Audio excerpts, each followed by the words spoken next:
আমার মনে আছে যে স্পেকট্রাল পার্ট, যে স্পেকট্রাল পার্টে হাইড্রোজেন স্পেকট্রামে যে চারটে যে কালারটা সেটা এক্সপ্লেন করতে পারছিল না।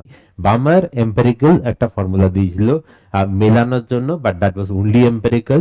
অ্যান্ড তারপর রিডবার্গ সেটাকে জাস্ট একটু মানে রিভার্স করে সেটাকে একটা অন্য ফর্ম দিয়েছিল। So that was nothing but a continuation of the বামার।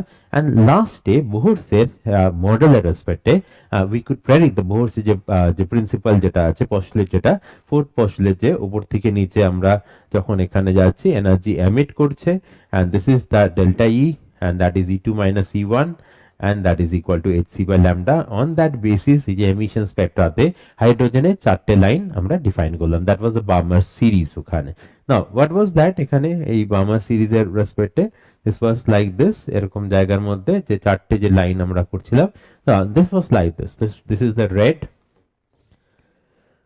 যেটা আমরা বললাম 3 থেকে 2 এর ট্রানজিশন রেসপেক্টে ওই এমিশনে রেড আসছে।